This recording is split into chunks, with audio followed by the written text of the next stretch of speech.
Hello, everyone, and welcome to episode 3 of the Omega Directive. And I am Alec Peters.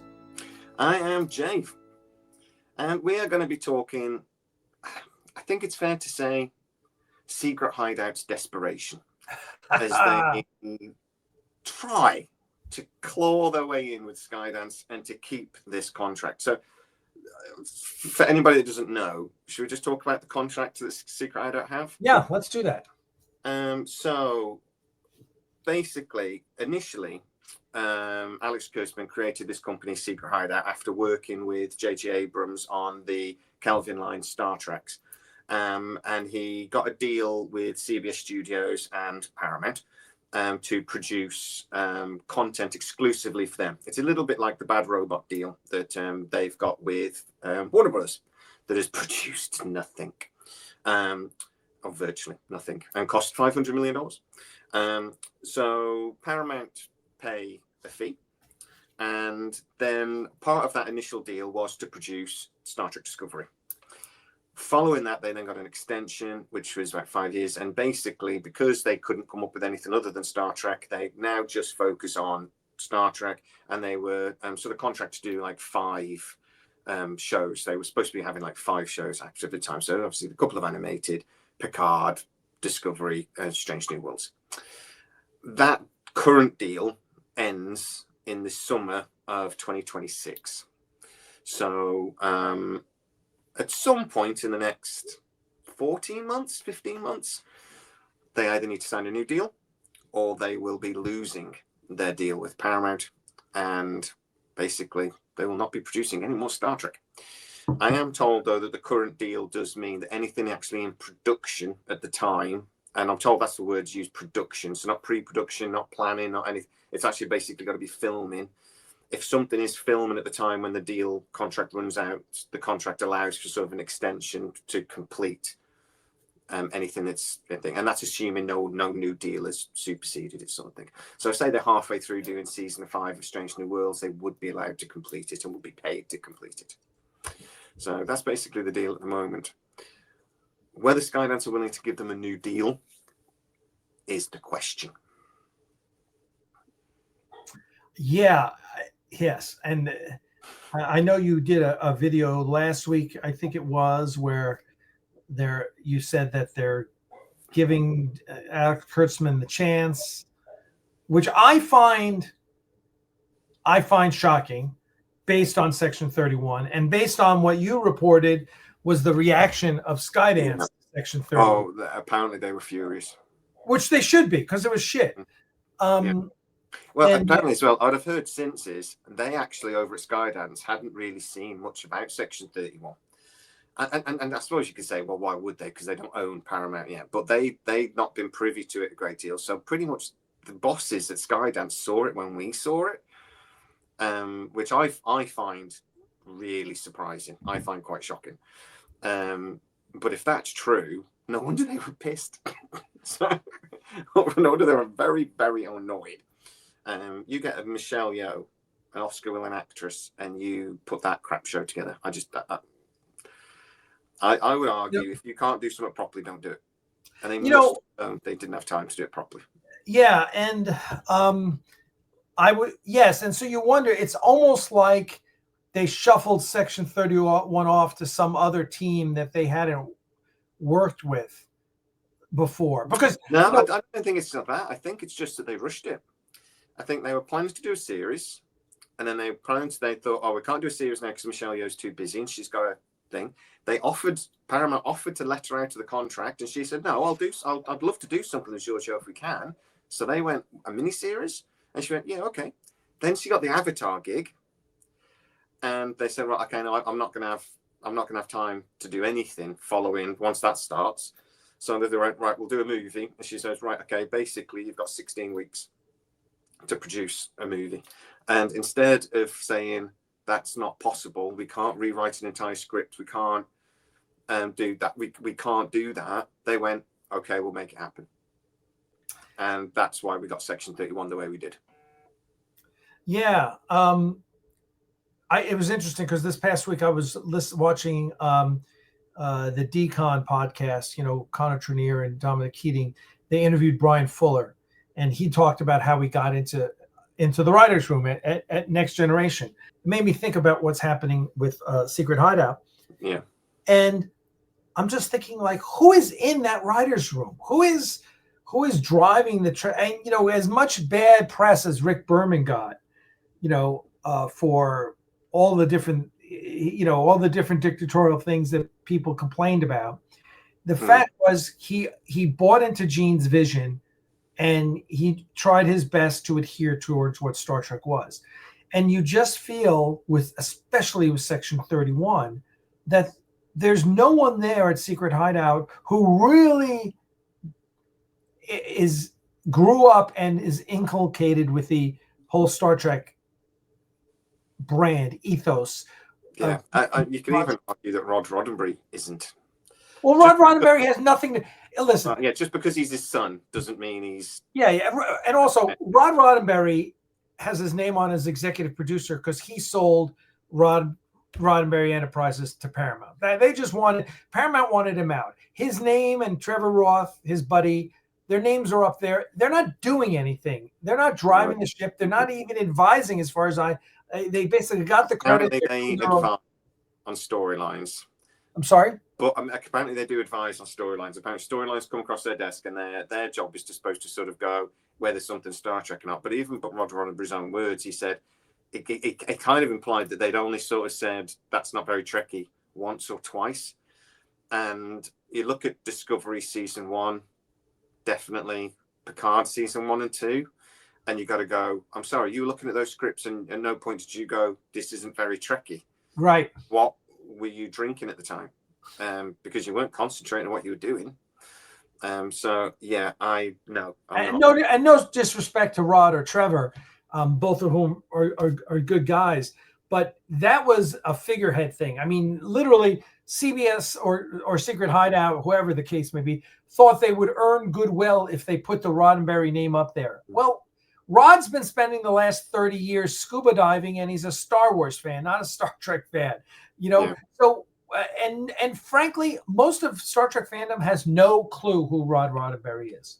Given Roddenberry Entertainment executive producer role and a role within thing that does sort of clean up the intellectual property a little bit. That's what it. Yes, because they got right because they got Roddenberry.com. Paramount got that back, so they cleaned that all up. Absolutely, that's why they did that deal.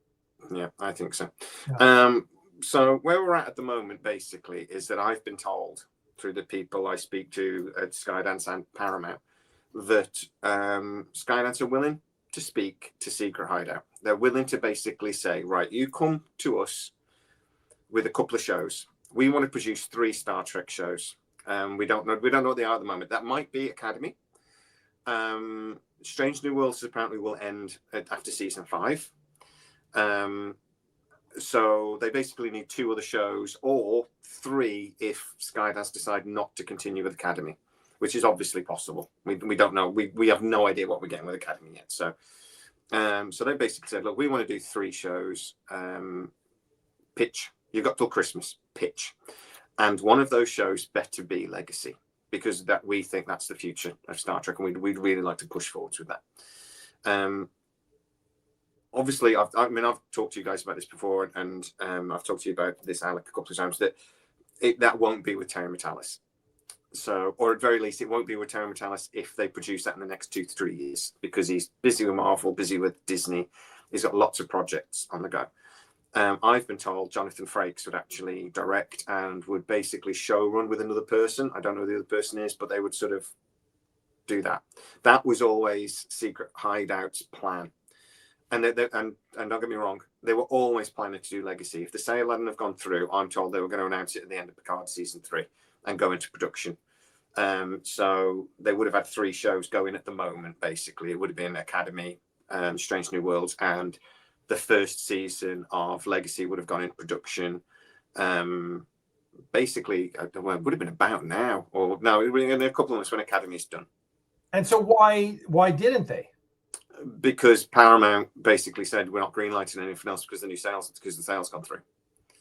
So they're not allowed to greenlight anything, which is why they're basically rushing with Academy and Strange New Worlds because they already had the green light for those. They already had those budgeted. Basically, Paramount have said, look, and they're doing this pretty much across the board. They're not really green lighting anything new because they've got new owners coming in and they don't know what the new owners want to do. The new owners basically as well have made it very clear to them that they will be cutting a lot of fat out of Paramount. They will be selling studio space. They will be selling some of the smaller businesses, etc. So, yeah, there has been conversations between Skydance and Paramount about the shows, and they've done. I said to you guys a while ago, they did a review of the big franchises and things, and also they did a massive review of just literally the buildings. Literally, Skydance engineers went around and looked at the studio spaces and did like a big survey. That's the sort of stuff that's been going on. But until Skydance actually have their feet under the door, they can't actually sort of agree budgets, agree costs, agree these sorts of things. So they're doing what's already been greenlit. And they're basically rushing to get Secret Hideout. So Secret Hideout are rushing to get Strange New Worlds season 4 and 5 into production as quickly as possible to get them done, just in case they don't get the contract. Because if they don't get the contract, obviously that will end. So Paramount are happy for them to do that, but they're not going to greenlight something like Legacy, just in case Skydance come in and say, no, we don't like it like that. I hear as well, Skydance don't particularly want them to start with Legacy, because if they start with Legacy, the Secret Hideout this is, and then they, over at Skydance, decide not to give Secret Hideout a new contract, they can't continue with Legacy. Because anything, obviously Star Trek is owned by Paramount, but anything that then Secret Hideout create within Legacy that's original and that they come up with, basically, they kind of own. So Legacy would have to, they'd either have to have some sort of agreement with Secret Hideout and pay them to allow them to transfer to a different production company, which happens quite a lot. Companies, the shows change production companies halfway through. I think about this with Stargate, for example, as the show I know really well. They went through a couple of different productions companies and they're allowed to continue, but there's a deal between them. So they'd have to have that, and there's no guarantee you can get it. Or you would be stuck with it. And Skydance see it as like, well, that's potentially the future of Star Trek kind of scuppered. So we do it with Secret Hideout with a new contract, or we wait, we get rid of Secret Hideout, and then we do it. Okay. So there's no problems. So here's my point. Hold on one second. This is an important point. Go. Okay. So I'm giving the Go Frack Yourself Award to the CBS knuckleheads who basically gave the keys to the kingdom to Secret Hideout. I mean, here we are at the same time they're suing their biggest fans over Axanar because it's too good. They're giving the keys to the kingdom to some guy who has no particular interest in Star Trek other than as a business proposition. Yeah. Is not, and they're basically saying, yeah, and anything you create, yeah, you can have the IP that you create. That's fine. Won't worry about that. The effects of the future. It is monumentally a bad business decision that CBS and Paramount made. I mean, you wanted to hire Secret Hideout and you wanted to change, of course, with Rick Berman, it was all done in-house. You want to change the paradigm, you change the way you're making Star Trek and outsource the whole thing to some outside production company, fine. But what knucklehead in the business affairs department thought it was a good idea to give them the IP to actually, I mean, how easy was it to say, no, dude, it's all ours. You're just making it for us. And anything you make, we own. Because you know what? I've got a document that I make sure now that everyone signs when they do something on our fan film, any creator, meaning any writer or any director or anything, just because I don't want some idiot like we've had in the past claim our IP. How easy would it have been of that? But they didn't do that. And that's why they're in the position now that they have to work with Secret Hideout to continue Star Trek Strange New Worlds or to do Legacy or anything. It's basically like this is what basically Amazon have just gone through with Barbara Broccoli and Bond. They've had to pay her over $1 billion to make her go away because of the deal that was created, and the Broccoli's was the executive producer, etc., and the creator, and he owns element of the IP. They own element of the creative control of Bond. So they had to pay for Barbara Broccoli to go away. There would be a similar problem if they wanted to continue Legacy. They would have to pay Secret Hideout to go away, basically. Yes, it's pretty standard. But I mean, a lot of TV shows, what they do is they bring in a production company, but they basically do it in-house. So it would be CBS producing the show, say this was Star Trek, but basically the production company comes in and supports and creates, does the scripts and blah, blah, blah. But they are hired by Paramount. Paramount didn't do that. They basically went, we will give you a fee, you produce Star Trek. That doesn't happen very often. For good reason, as we see. Yeah, not with big franchises anyway. It happens with smaller shows and things, sure, occasionally, but not with big franchises, no. Not with important franchises. It doesn't happen. They would do it internally, and you would maybe bring in executive producers that have their own. I mean, an example like Penguin and a Parker and The Expanse. The Expanse is owned by a company called, I always get this wrong, Alcon. It's a company called Alcon. They own the rights, which is why it was able to shift from Netflix to Amazon quite easily, because Netflix never owned the rights to it. Alcon produced the show, they sold it to Netflix. Netflix didn't want it, so Alcon sold it to thing. But there were 3 or 4 production companies involved in that. Penguin and a Parker and a couple of others. But none of them have any creative control of it because it was solely owned by Alcon, and they had an incentive to not sell it. The new production company that the creators, S.A. Corey, obviously that's not his real name, it's Ty Frank and Ty Frank and Daniel Abrahams. They've created a new production company with Naren Shankar, and they're trying to now buy the rights for The Expanse back from the TV and movie rights back from Alcon. But at least you're dealing with one person there, sort of thing. That was a TV show that came from nothing. Alcon bought the TV rights and they ran with it.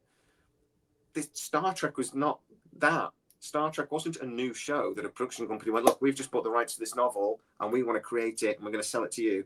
Star Trek already bloody existed, and for some reason that will defend me, I can only think that The Secret Hideout and Kurtzman have something on the bosses over at Paramount, because how did he even get the job? He was a writer on the J.J. Abrams films. I think he produced the one. How did he talk them into this deal? I just don't know. They weren't. Yeah. I know Paramount aren't in a great shape financially, but they still pay for it. It was still hundreds of millions of dollars they gave to Alex Kurtzman to produce Star Trek for them. It's not like, and then it's all filmed at CBS Studios. So it's not like they were like, we haven't got capacity. Amazon do this occasionally. We haven't got capacity to do it, so we'll let someone else do it. And that way it gets done. We haven't got capacity to make it. Oh, no. Paramount actually made the show with CBS Studios, but just let somebody else write it and do all the legwork sort of thing. I don't know why they did it. I don't know why they didn't hire Kurtzman if they desperately wanted to do that, rather than just give him, like you said, the keys to the kingdom. Why did they just give him Star Trek? Why did they do that? And listen, and I don't know the whole story with Brian Fuller, and what happened there. I mean, because he was on track to be the guy. He was on track to be the showrunner. But look, he had just, I think at that point he's rolling off a Hannibal, right? And so which was amazing. And and you've got Star Trek royalty. He's proven showrunner with a successful show. Makes a lot of sense, but to then roll from Fuller onto Kurtzman, wow, you take away all the Star Trek, institutional knowledge, I'll call it, in corporate terms, that would be your institutional knowledge. That's someone who's been there, done that in the company. You get rid of that and you bring in basically an outsider, because the Kelvin universe, that's a couple movies he worked on that, it's not being part of Star Trek. It's being part of a JJ enterprise. But not denigrating that at all. It's a separate thing. Is my point. Oh, I will. I'll denigrate. I thought they were crap. No, they weren't. I really like the Kurtzman movies, but I like them as just action sci-fi movies. It's, as long as I don't think of them as Star Trek, Right. I don't get too angry. But that's the same thing with Discovery. This whole school, this whole J.J. Abrams, Alex Kurtzman school has certain they have certain things that they do, and adhering to what the fans want, is not one of them. And again, that's not a value judgment. That's more an objective look at what they're doing. A little different with JJ when he was doing Star Wars, because he's a Star Wars fanboy. So his Star Wars movies were were basically the biggest fan films of all time. But the problem with Star Trek is you got to get Star Trek. I actually think successful Star Trek is harder to make than successful Star Wars, because it's the genre. It's a lot more cerebral. It's a lot more understanding the culture of Star Trek. You put a great action movie together and put it in the setting of the Star Wars, and you're good. Mm-hmm. Not that Disney is great at that, but so that's my take on it. Yeah, no, I would agree with it. But it does seem though that right now what Secret Hideout are doing is they're desperately trying to develop something that's going to excite Skydance. We're hearing loads of rumours. We've obviously got the sitcom, which we could talk about in a minute and try to get our heads around that. Oh God. We've got something that they're trying to attach William Shatner to, which is and they said that was in development. So a lot of people, when I dropped that news, a lot of people went, well, maybe that's Academy. Maybe he's going to be like a hologram or something. And I'm like, no, because he specifically said it's something in development. Academy's in production now. So I suppose they could have meant season 2, but the way he said development sounded like it's a new show, something we don't know to me. I may be guessing, but that's what it sounded like. We've also got potentially a Janeway live action that she's sort of announced that they're in talks, discussions about. So that's 3 shows that we know about, plus Legacy would be 4 shows we think they're trying to sort of put together and develop to a point where they could pitch it to Skydance to save their contract. It smacks as a desperation to me. Right. Yeah, and I'm going to agree with you there just from a fan's perspective. It's like, I don't want to see a 93-year-old Kirk, and I don't want to see I don't know how they're going to fit, Janeway into the grand scheme of things.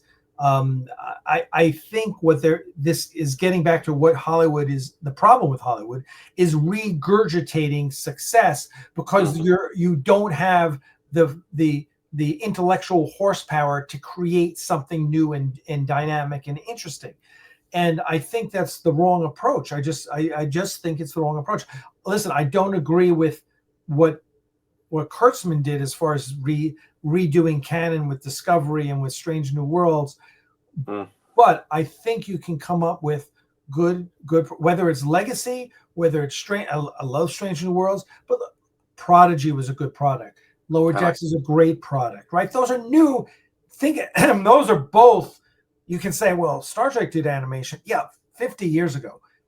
Those are new, interesting ways to look at Star Trek, and they're both very successful. And whereas Discovery and the first 2 seasons of Picard were kind of a dud, this is what happens in Hollywood. They say that was a dud. Let's go back to what we know. Let's bring back Knight Rider. Let's bring whatever the nonsense is. And Transformers number 83. We don't need Transformers number 83. We need something new and interesting. And there are people in Hollywood pitching those ideas. The challenge is Hollywood is risk averse. They don't want to take those challenges on. And this is what this is, as I've said before, no one in Hollywood ever lost their job by saying no. And just the same way, they feel it's safer to go with something that's proven. Oh, William Shatner, he's proven. He's Star Trek royalty. Yes, let's just bring him back. He's 93 years old, dude. I mean, God bless him. He's an amazing 93. I hope I'm as good. I don't know how he's even still alive. Never mind as thing as he is. And man, the man drinks, smokes, and eats like he's 20. And I know. incredible. But does anyone really want to see a 93-year-old fat Kirk? I mean, well, I don't. I can't imagine it'll be part of a series. I think they've pitched him an idea to maybe it's the Janeway series they're trying to pitch him on, just to try and get him to do some sort of cameo or one episode or something. I don't know, but I think the interesting thing to do would be to do the AI thing with him, to do something interesting where something that they did that little short thing, didn't they, last year? Was it last year? It was what was that, Spock's funeral sort of thing, done with AI. That was incredible, to be fair. That was great. So interesting, because I heard one of the big Star Trek influencers, I forget which one it was, did an episode on that and why he didn't like it. And it was all really valid reasons why he, he's like, look, it's just a tag on, and it's a fan film. Let's just be clear. Well, it's a tag on, and there's no story to it. It's a story. It's a goodbye. It's a It's a love letter, whatever. It's not. I mean, there's no speaking in it, from what I remember. Not like I say. So it's just it's like a postcard. And that's not not denigrating it. It was. I loved it. I thought it was awesome. It was very. But it is what it is, right? It's not even an idea for a show. It's just a proof of concept. Hey, let's do this stuff. Exactly. It's a proof of concept, and and that's what it was supposed to be. And I like say a wave goodbye to those characters as well, maybe. But it was very clever, but it didn't really add anything. But I'd like to ask you about the sitcom, because generally speaking, the comments I get are, what the hell are they thinking? That's insanity. What are you on about? And I've always argued, and don't get me wrong, people love or hate Lower Decks. I loved it. I know you did it. I know you loved it. I thought it was a love letter to TNG. I thought it was funny as hell. I thought it was really clever. But because it was animated, I didn't mind that it was a bit silly. I didn't mind that it was fun. Right. Even though they've argued it's canon, but I didn't mind the humor and stuff because it was animated. So it was separated a little bit. Right.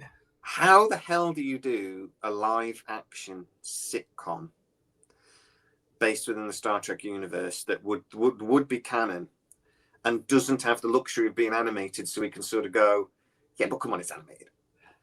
I'm with you. Listen, I'm with you. I think this gets back to, if you had a Star Trek person in charge, we're in the writers' room going, guys, we got to come up with 3 new shows. What are we going to do? Right? Yeah. Okay. Legacy is your easy one. That's a no-brainer. Legacy is a slam dunk, right? If the right writer's in, it's going to be hard for anyone to screw that one up. Oh, let's do a comedy. Let's do a sitcom. No, just stop you there quickly. If anyone can screw this up. I didn't want to say that. I knew you were going to. Come on. They did Section 31. They can screw Legacy up. That's, getting back, the thing that they have to do, Kurtzman would have to do for Legacy, is get the right writer's room. And he hasn't had a consistent Star Trek writer's room for ever. I mean, and I think you and I kind of agree on Discovery. Like, if Discovery wasn't Star Trek, I'd be like, oh, I'll watch that on Sci-Fi Channel. Oh, there's a new science fiction show. Yeah, I'll watch that. Oh, hey, it's pretty good. It's not Star Trek, right? Yeah. It's like you're just messing with the Star Trek. Like mushroom transportation. Okay. I'll go with that. Yeah. Sci-fi. Yeah, we're just going to blow up all the starships with dilithium. Yeah, let's just do that. Yeah, let's do that. But as long as it's not Star Trek, which is supposed to be a little bit more realistic. It's supposed to be science fiction with big science sort of thing, or at least try. Right. It's always been about, even if we're making up the technobabble, we're doing our best to ground it in reality. I always remember in yesterday's Enterprise when Data's explaining how it could happen. He goes, "Oh, it's a remnant of superstring material," and I'm going, "Hey, at least the casual observer has heard about string theory. It's like at least you're trying, right? You know, instead of saying, "Oh, it looks like some magic mushrooms got out," and they, you know, yeah. So, but if you're in that room and they say, "Okay, idea number 2, let's do a sitcom," you would be. And if you had 6 Star Trek people in there, if you had Brian Fuller in his prime and Michael Piller and Jerry Taylor and Ron Moore, they go, "Are you out of your fucking mind?" Yeah. You know, go down to Star Wars at Disney. Maybe they'll take that in. It's just not a serious idea in a Star Trek world. But as you said, I think you hit it on the head. If you said, "Let's do an animated comedy with Star Trek," because they've done it. Worked. Tell me, okay, tell me why you want to do that. That's interesting, right? So I totally agree with what you said. You laid it out perfectly. Do you know where I actually think this has come from? I think Tawny Newsome, that does the voice on Lower Decks for the character of, now forgotten her name. Mariner, thank you. She's a very talented comedian, and I think they recognise that, because obviously she's in the writers' room for Starfleet Academy. And she seems to be one of the main people in the writers' room, all trying to develop behind this sitcom idea. So she's a comedian who is very funny, very talented writer, and they've gone, right, how do we use Tawny Newsome? Right, what do you think? And let's do a sitcom. And who knows, Kate? Who knows who came up with this idea first? But apparently, Kurtzman is in the writer's room because he thinks he's a comedian as well. So it's just this insane business model that they have at Secret Hideout that basically says we can do any genre within Star Trek, and we can do a sitcom within Star Trek, and it'll work. And people loved Lower Decks, right? But it was fucking amazing. That's the difference. But you can't do anything within sci-fi. It's got to be sci-fi first. Yeah, I agree with you. Someone said, "Hey, would you want to write for in Hollywood? Is that something you want to do?" And I go, "No, first of all, no, I'm not that good. I'm good at Star Trek. And that's because I understand Star Trek. So I get Star Trek. I get the stories. I get the flow. I understand it. I understand characters and what those characters are. Your first officer in this. I get it. I can do that. I can't do, if you say, "Hey, we're going to do this show. Do you want to come?" I go, "That's not me. I don't have that skill set." But the people at Secret Hideout haven't realized that they don't know how to do Star Trek. Yeah, maybe there's some good writers who have done other things. But you need the good writers who understand Star Trek, not some guy who comes in and because what's going to happen is that person is not going to understand what a Star Trek fan wants. And if you give me that, well, we're not making the new show for Star Trek fans, I'm going, well, then who's your audience? All the people that aren't Star Trek fans? I got news for you. They already know whether they like Star Trek or not. Kurtzman telling the British guy in Section 31, I've forgotten his name as well, never mind, that basically Star Trek is dying because Star Trek fans are too old. And I'm like, I'm 47. And I'm 64. So look at it, almost 20 years between us. And I guarantee you there are people in their 20s who are Star Trek fans now too. Yeah. But I mean, that was the argument for why they basically had no Star Trek in Section 31, because they were trying to attract a new young audience. Why they did Discovery, why they did Stranger. And I'm just like, if you do a good show, it doesn't matter what demographic. Like TNG, to me, was a Star Trek show. I don't think they aimed it specifically to any demographic. They went, we've got a Star Trek show. We're going to make the best show we can make. And they made a sci-fi show, and it happened to be massively popular. They did it again with DS9. They did it again with Voyager. Really worked. Enterprise, nah, but even actually look back at it now. Dear God, I look back at Enterprise now fondly. I'm like, you and me both. Made freaking sense. They weren't aiming at things. They might have had things within the show to sort of titillate and, you know, aiming at things to try and, you know, Wesley Crusher was probably there thinking that, you know, that might draw in a slightly younger audience. We'll put Deanna Troi in a very skimpy outfit to appease the men, even though nobody else wore a uniform like that, but she did. You know, they might have done things. Oh, by the way, she never looked better than when she was in the Science Blue costume. Proper uniform. She looks right. amazing. She looked great in that costume. Not that shit that she was wearing the first. She looked like a dolly in the first season. It was awful. It looked awful. You know, her big hair and everything. But anyway, very beautiful woman, and they knew it, and they tried to use it, sort of thing. But it never felt like it was aimed specifically at anything. They were just trying to make a good show, and they knew they had to sex it up in a few places here and there, and they had to do character, you know, having a show where your first thought is, right, this is aimed at this demographic. I'm sorry, but you are doomed to fail it's immediately. And so Chris Carter was talking about an X-Files reboot. And in the statement, he actually said this is going to be the most diverse cast possible. And there was only 2 lines to the statement, basically, when he announced he was going to do X-Files.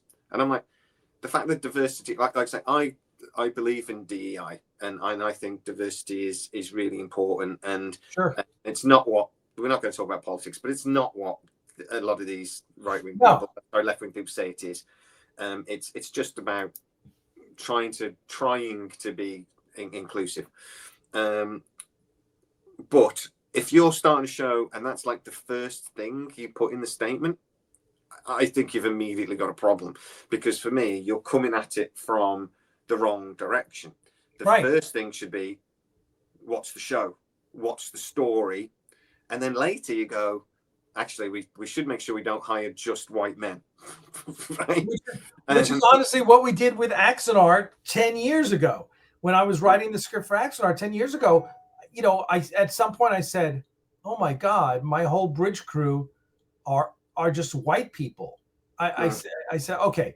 I said that, you know, because I hadn't thought about that. So I went back and we took the pilot and I made the pilot European. You know, he was you know, we made him African American, but we made black, a European, African European. And I said we need some diversity. And I even asked Claude, who's our resident European. I said, okay, name this guy. Give me a good backstory about what, you know. And then we changed. I said, okay, we're going to make this character a female, and we're going to, because I said we need diversity, because that's what Star Trek is. It's one world. It's one world government. You know, 300 years from now, it's the United Earth. All different types, and we're even in a time before they integrated the crews. So it's all Earthlings. Let's make sure we represent. So I had to affirmatively think about that. Now, I would never go out and say in a statement, "Oh, Axanar is all about diversity." No, it's not what it should not be the priority. No, it is. I appreciate that's been an accusation lumped at X-Files. Like it was lumped on Friends as well. They say, look, where the colour, but it was a slightly different time.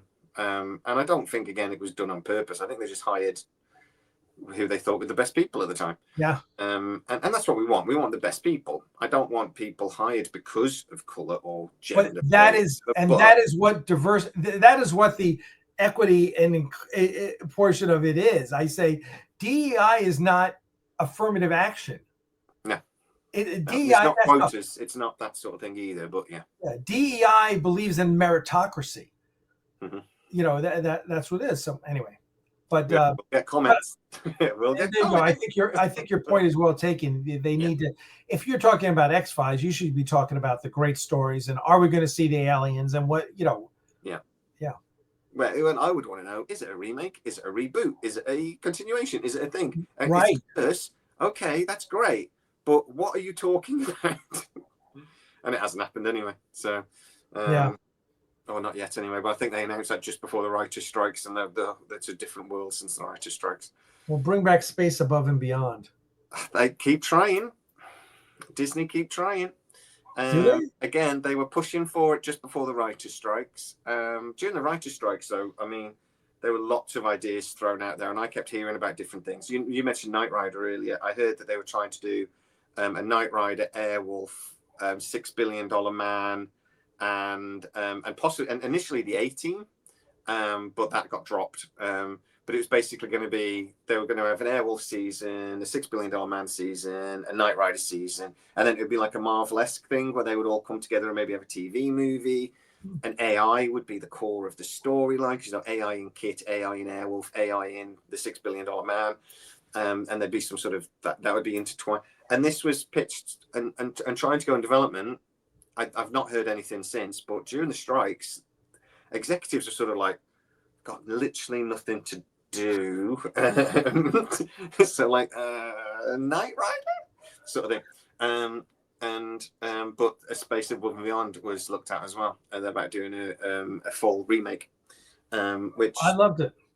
I think they looked at what happened with Lost in Space to a degree, not as much, but Battlestar Galactica, and they're like, Space Above and Beyond is a series that could work. We had a 5-season arc story plan. We only got past the first season, it didn't quite work, but now it could. We could do something with it now that could be exciting. And but again, it's, as far as I know, it's never got past the decision stage. Apparently there was a slight issue with the rights. Apparently they're not 100% certain who's fully got the rights, but yeah, it's a different world though since the strikes. And going to your point about so many remakes, so many reboots, so many things, I have some sympathy for creators that they do some a passion project, they do a story they think is amazing, and they want to sell it to a studio, and the studio's going to go, great, but you know, the question to me, okay, so why should we buy this? And they haven't seen the show, if that makes sense. They can read a script, but you can't get the full vision from that. It's not like, that's why they do pilots, isn't it? You do a pilot and then you go, okay, maybe. They don't really do pilots anymore, not for streaming at least. So they've got to sell it to somebody. So attaching a big name actor is one way, or basing it on a novel that was popular is a way. At least it's a tag, isn't it? It's that hook. You've got to get people to want to watch the damn thing. I don't mind remakes and reboots if they're done well. I don't like sequels generally, but a remake, a reboot, it's fine. If it's done well, and if it's something like Highlander, can't wait to see Highlander. I think it's going to be amazing. I think that's a film that desperately wants a remake, but I want new stuff as well. You know, and we do get new things. We do get new shows. But even if you get a new show, like The Ark has just been given a 3rd season, but it's The Ark from the creators of Stargate, from the creators of something. They still have to put that hook in to go, do you remember that other show you liked? Please watch this new show. And I do have sympathy for that, because how many good shows over the years have come out and bombed because nobody thought to watch it? Firefly is probably the example that jumps to mind for me. It was because people saw the trailer and thought, I don't fancy it. So it got cancelled very, very quickly. And then later we realised it was one of the best sci-fi shows ever made. But we realised too late. Mm-hmm. Yeah.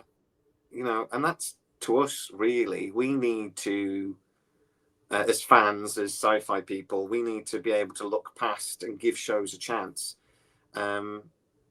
But nowadays, especially with streamer services, when those shows cost $100 million a season, they don't give them a chance. Yeah. Star Trek: The Next Generation, first 2 seasons were crap. You know, Stargate SG-1 first season wasn't great. Yeah. But it blossomed, sort of thing. Yeah, and, I agree. Yeah. They don't get a chance. All right. Well, listen. Thanks for the update, especially. I cannot wait to see what comes out of, or maybe I can. What comes out of Star Trek in the near future here. But let's hope that Legacy does get made, because that would be. I think all fans would. Yeah. I think we'll know by Christmas.